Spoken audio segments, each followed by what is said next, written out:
Hello students, आज हम पढ़ेंगे पी ब्लॉक के बारे में। पी ब्लॉक की डेफिनेशन, पी ब्लॉक की जनरल इलेक्ट्रॉनिक कॉन्फ़िगरेशन और पी ब्लॉक में कौन कौन से एलिमेंट होते हैं, कौन कौन से ग्रुप इसमें इंक्लूड हैं, ये सारा कुछ डिस्कस करेंगे। तो सबसे पहले पी ब्लॉक एलिमेंट की definition. The element in which the last electron enters into the P orbital of the outermost cell.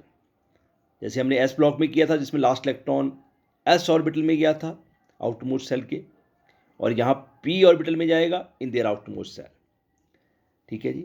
अब कैसे जाएगा उसको हम एक्सप्लेन करेंगे। पहले सबसे पहले एक्सप्लेन करने से पहले हम कर लेते हैं कि पी ब्लॉक एलिमेंट में कौन कौन से ग्रुप होते हैं। पी ब्लॉक एलिमेंट में आपके 13 से लेके 18 तक ग्रुप होते हैं। ठीक है जी। फर्स्ट सेकंड जो ग्रुप था वो एस ब्लॉक था, और 3 से लेके 12 तक डी ब्लॉक है, और 13 से लेके 18 तक आपका पी ब्लॉक है। तो 13 जो ग्रुप है उसमें एलिमेंट है ये boron, aluminium, gallium, indium, thallium. इनको याद करने का मेथड है बैंगन, आलू, गाजर, इंथाली। वैसे ही carbon, silicon, germanium, tin and lead, उसको भी आप ऐसे याद कर सकते हैं। कहे शिव जी, सुने पार्वती। और nitrogen, phosphorus, arsenic, antimony and bismuth, New Zealand, Pakistan, Australia, सब भिखारी। इस तरह याद करें। ऑक्सीजन, सल्फर, सेलेनियम, टेरिलियम और पोलोनियम को ओल्ड स्टाइल से TPO ऐसे लर्न कर सकते हैं।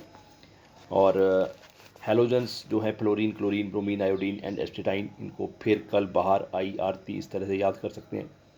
और लास्ट जो आपका नोबल गैसेज है, helium, neon, argon, krypton, xenon and add-on, उसको भी ऐसे याद कर सकते हैं आप। हीलियम, हीना, नीना, अरीना, कैटरीना की जेरोक्स, रीना, ये सारी सिस्टर हैं। ठीक है। इस तरह से आपका ये जो 13 से लेके 18 तक पी ब्लॉक है, इसमें मेटल भी हैं, नॉन मेटल भी हैं, मेटलॉइड्स भी हैं। मेटल जैसे एक दो याद बता देता हूँ आपको, जैसे एल्युमिनियम हो गया, लेड हो गया, ये सारे मेटल हैं। Non metal carbon, nitrogen, oxygen, sulphur, ये सारे क्या हैं, नॉन मेटल हैं। और मेटलॉइड भी जैसे आर्सेनिक, एंटीमनी, बिस्मिथ, ये सारे मेटलॉइड्स हैं। तो मतलब यहाँ सारे हैं, मेटल भी, नॉन मेटल भी, मेटलॉइड भी। अब इसकी जनरल इलेक्ट्रॉनिक कॉन्फ़िगरेशन करते हैं। देखिए, अब जो 13th ग्रुप है उसका मैंने, देखिए 13th ग्रुप का ये थर्ड पीरियड में के एलिमेंट लूँगा मैं। Aluminium, silicon, phosphorus, sulphur, chlorine, argon, ये पी ब्लॉक के एलिमेंट। तो ये जो एल्युमिनियम है, देखिए ये 13th ग्रुप में है, इसका एटॉमिक नंबर भी 13 है। सिलिकॉन 14th ग्रुप में है, इसका एटॉमिक नंबर भी 14 है। 15, 16, 17, 18 एटॉमिक नंबर। तो जब मैं इनकी इलेक्ट्रॉनिक कॉन्फ़िगरेशन लिखूंगा, देखो एल्युमिनियम का 13 एटॉमिक नंबर है, तो उसकी तो कैसे होगी, 1s2, 2s2, 2p6, 3s2, 3p1, 2, 2, 4, 10, 12 and 13।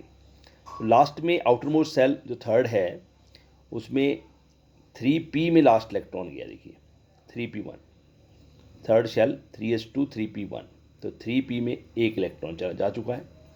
ठीक है जी। और वैसे ही सिलिकॉन का यहाँ 3s2, 3p1 है, यहाँ आ जाएगा 3s2, 3p2, यहाँ 3s2, 3p3, 3s2, 3p4, 3s2, 3p5, और लास्ट नोबल गैस में आ जाएगा 3s2, 3p6, 3s2, 3p6। मतलब आपका यहाँ से 3s2, 3p1 से यहाँ p6 तक चला गया। ये 3s2 देखिए हर एक में है, यहाँ भी 3s2 है, यहाँ भी 3s2 आएगा, यहाँ भी 3s2 आएगा, पर 3p का जो है वो चेंज हो रहा है 1, 2, 3, 1 से लेकर 6 तक। तो इसकी जनरल आउटर इलेक्ट्रॉनिक कॉन्फ़िगरेशन क्या है, ns2, n यहाँ 3 है, np1 to 6, 1 से लेकर 6 तक। ठीक है जी। ये थर्ड पीरियड है तो यहाँ n3 आएगा, सेकेंड पीरियड में n यहाँ 2 आ जाएगा। ठीक है जी। फोर्थ पीरियड में 4 आ जाएगा। तो ns2, np1 to 6 the general outer electronic configuration of P block. I think आपको ये क्लियर होगा। ठीक है जी, थैंक्स।